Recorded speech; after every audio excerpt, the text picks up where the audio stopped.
So because of the nature of Star Wars discourse online, I feel like at the beginning of this video I have to just say something that's going to justify everything I'm about to say in this video by simply saying I love Star Wars, always have, always will. I love Expanded Universe, I love new canon. Some of my favorite stuff are the Thrawn books, Knights of the Old Republic, Empire Strikes Back, stuff like that. I played a lot of video games, read a lot of the books, read a lot of the comic books. I really love Star Wars. And I know even though I'm saying that, my ranking of the movies is going to immediately invalidate my opinion to a large subsect of the Star Wars audience. Nobody hates Star Wars more than Star Wars fans, so just to weed out that crowd, I'm going to go ahead and right here at the beginning of the video give a ranking of my favorite Star Wars movie to least favorite Star Wars movie. Only talking about the Skywalker saga because that's the only one that's relevant to this video.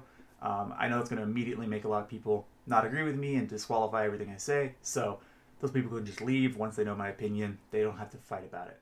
So let's get into it. Alright, so this ranking you're going to want to read just like a book, left to right, top to bottom. So number 1, Empire Strikes Back. Number 2, The Last Jedi. Number 3, A New Hope. Number 4, Return of the Jedi.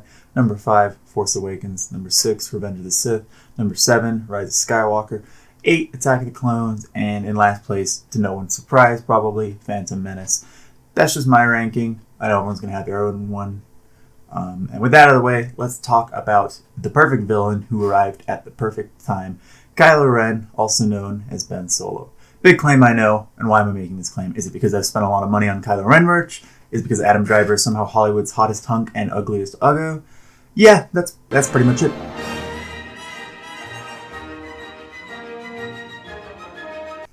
Alright, so in all seriousness, let's go way back in time to the long ago time of August 2017. The Unite the Right rally was a rally held in Charlottesville, Virginia, August 11th and 12th, 2017. It was attended by an esteemed crowd of neo-Confederates, Klansmen, neo-Nazis, neo-fascists, and other wastes of oxygen. Carrying Nazi flags and Confederate flags, chanting anti-Semitic and racist slogans, all with the stated goal of unifying the American white nationalist movement and protesting the removal of a statue of a known American traitor. This rally proved that Nazism and wannabe fascism is still alive in America, which was made worse by the President of the United States claiming that there were good people on both sides. So yeah, don't worry guys, some of the Klansmen and Nazis were good people. Remember when everybody agreed that Nazis were bad? So much easier back then. So what does this national embarrassment have to do with Kylo Ren? Kylo was young, confused, angry, and lost. Then comes along the First Order and Snoke. They make him feel important, they make him feel like he finally belongs, they make him feel powerful. This mirrors how many young people are indoctrinated into hate groups, into fascist groups, and believing in hateful and fascist ideologies. Are the First Order actually fascists? It's kind of debatable. They look and sound like fascists. They don't really, throughout the films, show any proper fascist ideology. And if you want to see a deeper dive into that topic, I'm going to link Lindsay Ellis's video about the ideology of the First Order in the description below. You should definitely check it out. It's great. And while you're there, just check out every video she makes because she's probably the best video essayist working right now. For the sake of this video, we are just going to assume that the First Order are fascists because, I mean, look at the movie. That's obviously what they're going for. Star Wars has never made it secret that they are inspired by World War II and that the Empire and therefore their descendants of the First Order are inspired by the Third Reich. Christian Pigolini is a former member of the Chicago area skinheads who turned away from that life and formed the non-profit organization Life After Hate. When interviewed about why he was attracted to the white supremacist group, he had this to say. And what drew me in at 14 years old in 1987 was that I was searching for identity, community, and purpose. And that's something that everybody searches for. I hadn't found it until I was 14, standing in an alley, and a man approached me and gave me the narrative of white supremacy. He further elaborated on this point by saying, well, the appeal was that they filled me with a sense of purpose and provided that camaraderie that I was missing. I had gone from a powerless 13-year-old who'd been bullied for 13 years to now somebody who felt very empowered at 14, and the bullies would cross the street when they saw me coming. But there was something that was fulfilled in me that they provided. This is echoed by Shannon Martinez, who ended up in the same situation for similar reasons, stating, within 6 months, I was so consumed with rage and self-loathing and self-hatred. I needed somewhere I could be angry, and the angriest people in my subculture were the skinheads. They started fights at every show, and I loved that. I wanted to fight. I hated everything. I hated everyone. Part of me was like, they gotta take me in. Who's worse than the Nazis? All I had to do was espouse this ideology, which was almost a relief to me because I had this ineffable hate.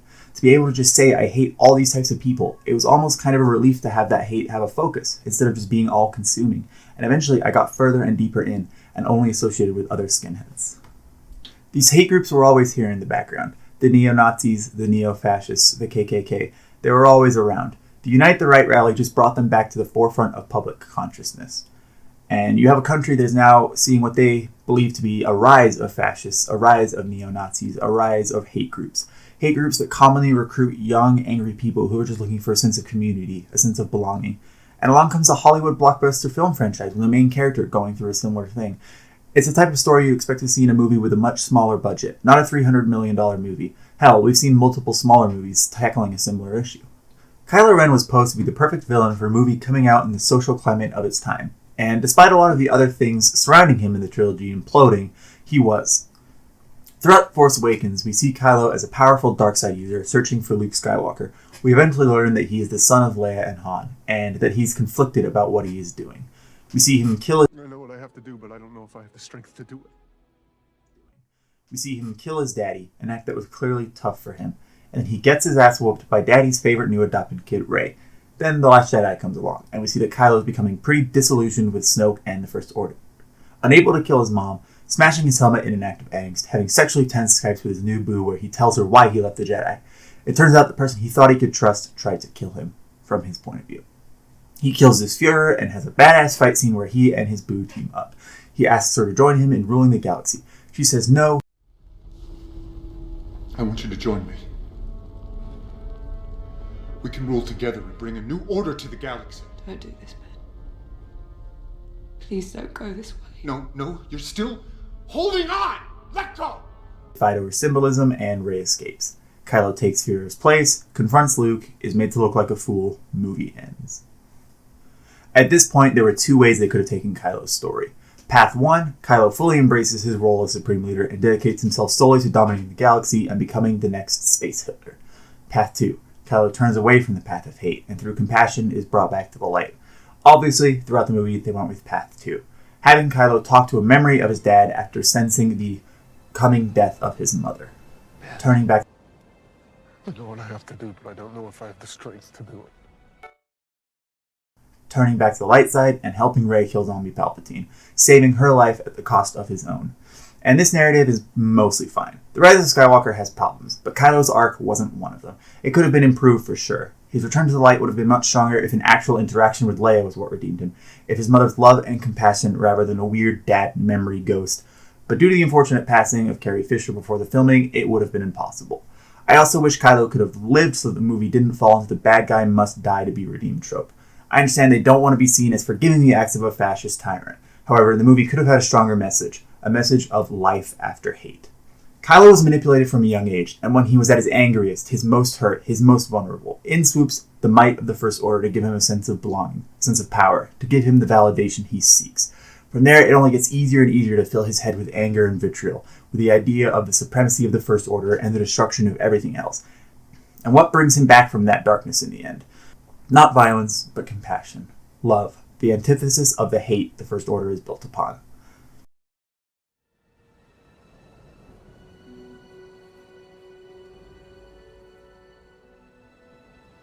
You do.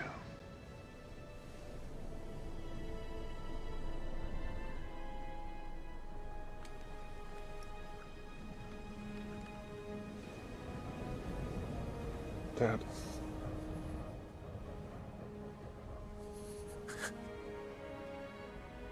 I know.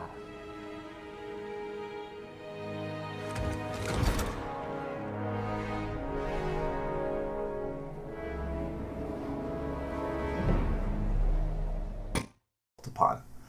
Kylo Ren's character arc shows us that just because you were manipulated into following a fascist group when you were young and vulnerable, that doesn't condemn you to a life of hate.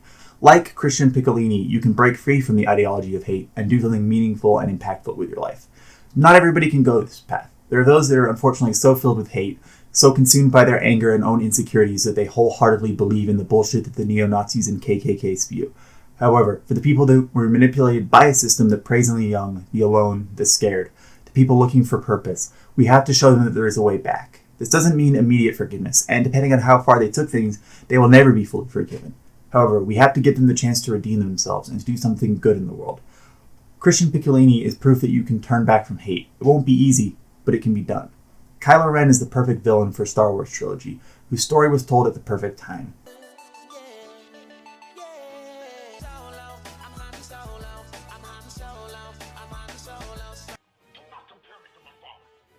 thank you guys so much for watching. If you have any ideas for a new video you'd like to see, go ahead and leave it in the comments below. Like, comment, subscribe, all that fun stuff. Hopefully I'm going to be doing videos a little bit more frequently. I've hit sort of a stride where I'm having good ideas and I feel like I can actually execute them. Plus, stuck at home from the quarantine, so it makes it a little bit easier to get these done. Anyway, thank you guys so much. Have a good one.